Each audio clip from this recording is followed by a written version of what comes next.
ایک بڑا ایک متنازع ایشو بنا ہوا ہے. اس کے اوپر تھوڑا شور مچا ہوا ہے کہ جی آزادی صحافت کے اوپر پابندی لگائی جا رہی ہے اور لوگوں کے منہ بند کیے جا رہے ہیں. میں پہلے آپ کو ایک چیز واضح کر دوں. پیکا لا آپ سب کو یہ بتا دوں کہ یہ 2016 میں بنا تھا. اس میں صرف ہم ترمیم کر رہے ہیں.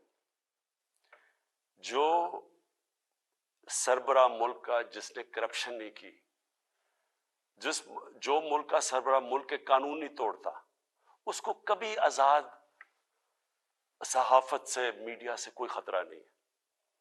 آج آپ اٹھا کے دیکھ لیں پاکستان کے اخبار، میڈیا دیکھ لیں، تقریباً 70% خبریں ہمارے خلاف ہیں. ہمیں ان سے کوئی فرق نہیں پڑتا. لیکن یہ قانون کسی وجہ سے لے کے آئے ہیں. اس کی وجہ یہ ہے کہ پاکستان میں سوشل میڈیا کے اوپر اس طرح کا گند آ رہا ہے، اس طرح کی چیزیں آ رہی ہیں، چائلڈ پورنوگرافی آ رہی ہے، یعنی جو ہمارے اسلامک ویلیوز کی خلاف ورزی، ہمارے چھوڑے دنیا میں کسی بھی مہذب معاشرے میں اس طرح کی چیزیں نہیں آتی جو اب ہمارے سوشل میڈیا پہ آ رہی ہیں. میرے پاس ریکارڈ ہے اس وقت کہ 94,000 کیسز پڑے ہوئے ہیں ایف آئی اے کے پاس، جس کے اندر گھر کی عورتوں کو تنگ کیا ہوا ہے، ان کے خلاف، اور لوگوں کے گھر اجڑ رہے ہیں کیونکہ گند اچھال رہا ہے، فیک نیوز آ رہی ہے، تصویریں گندی دی جا رہی ہیں.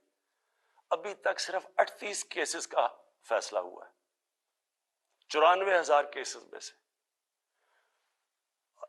عام لوگوں کو تو چھوڑیں، پرائم منسٹر ایک ملک کو چھوڑیں کہ عمران خان ہے یا کوئی بھی ہے، اس کو بھی نہیں بخشا جا رہا. ایک صحافی نے 3 سال پہلے لکھا کہ جی عمران خان کی بیوی گھر سے چھوڑ کے چلی گئی ہے، اور جی عمران خان نے کوئی غلط غیر قانونی کام کیا بانی گالہ میں. میں نے عدالت میں کیس کیا. 3 سال ہو گئے ہیں، پرائم منسٹر کو ابھی تک کوئی انصاف نہیں مل رہا. وہی پھر سے صحافی لکھتا ہے اب پھر کہ جی ان کی بیوی گھر چھوڑ کے چلی گئی ہے. ملک کا پرائم منسٹر اگر اس سے یہ ہو سکتا ہے، اس طرح کا اس کے خلاف وہ عورتیں جن کا کوئی سیاست سے تعلق نہیں ہے، تو سوچیں باقی لوگوں کا یہاں کیا ہوگا. یہی صحافی جب اس نے نواز شریف کے دوسرے دور میں اس کے کرپشن پہ لکھا تھا، اس کو 3 دن اس نے بند کر کے ڈنڈے مارے تھے. ہم جا رہے ہیں قانونی طور پہ، اور یہ حال ہے کہ یہاں بھی یہ حال ہے کہ ہمارے ایک وزیر کے خلاف کسی خاتون نے لکھا، اس نے انگلینڈ میں جا کے انصاف لیا، ادھر اس کو فائن کیا گیا. اب مراد صحیح کے خلاف بات ہے، مراد صحیح سوچ رہے ہیں انگلینڈ میں قانون جا کے کیس کرنا.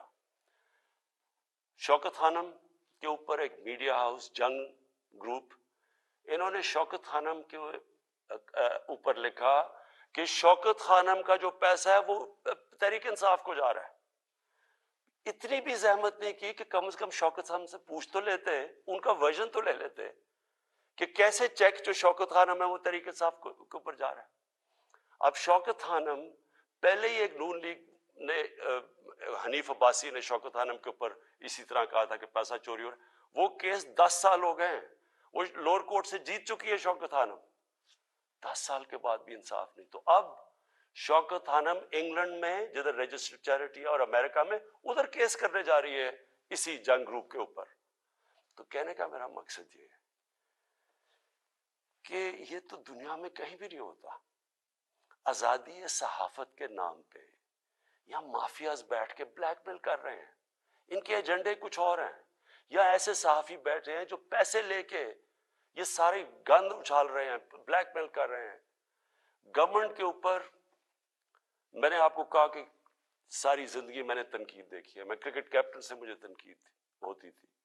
میں نے سارے مغرب میں دیکھا ہوا ہے کہ کیا ہے. انگلینڈ کے اندر جدھر سے ہم نے جمہوریت کے ویلیوز لے کے آئے ہیں، میں نے انگلینڈ میں ایک کیس لڑا ہے، یہ جو ہرجانے کا کیس، سب سے بڑا ان کا کھلاڑی تھا جس کا میرا کیس ہوا تھا. مجھے پتا ہے کہ کبھی بھی کسی کی جرت نہیں ہو سکتی جو یہاں چیزیں جس طرح کی غیر ذمہ دارانہ چیزیں یہاں آتی ہیں، کسی کی جرت نہیں ہو سکتی کہ یہی جا کے آپ کسی اور جمہوریت کے اندر کریں. تو میں یہ صرف اس لیے کہہ رہا ہوں کہ یہ اس ملک کے لیے اتنا ضروری ہے. مجھے اتنے لوگ کال کرتے ہیں، مائیں کال کرتی ہیں، میسیجز دیتی ہیں کہ کس طرح کے حالات ہو گئے ہیں، کیونکہ کوئی پوچھنے والا نہیں ہے. تو اس کے اوپر میں نے صرف یہ کلیئر کرنا تھا کہ اس کا کوئی آزادی صحافت سے تعلق نہیں ہے. جو اچھے صحافی ہیں وہ خوش ہوں گے کہ فیک نیوز ختم ہو. وہ تو ان کی تو کریڈیبلٹی ہوتی ہے کہ صحیح اور اچھی صحافت تو ایک اثاثہ ایک معاشرے کا. ان کی جو تنقید ہوتی ہے وہ ہمارے پرائم منسٹر وزیروں کو آگاہ رکھتی ہے کہ ہم نے کیا کرنا ہے، ہم کیا غلطیاں کر رہے ہیں. لیکن یہ بلیک میل کرنا، گند اچھالنا، گھر کی عورتوں کو اس طرح کی چیزیں کہنی. پرائم منسٹر، ملک کا پرائم منسٹر، اب یہ 3 مین اخبار ہیں یہاں. میں نومینیٹ کرتا ہوں آزاد کشمیر کا پرائم منسٹر جب ہماری پارٹی الیکشن جیتتی ہے. 3 مین اخباروں کے فرنٹ پیج پہ آتا ہے کہ جی وہ جادو ٹونے سے یا پتہ نہیں ستارے دیکھ کے اس کو آزاد کشمیر کے پرائم منسٹر کو سلیکٹ کیا گیا. یہی چیز کہیں بھی انگلینڈ اور مغرب کے اخباروں میں کرتی ہے. میں آپ کو یقین دلاتا ہوں کہ ان کے اوپر اتنا بڑا ہرجانہ ہونا تھا کہ ان کی شاید اخبار ہی بند ہو جاتے.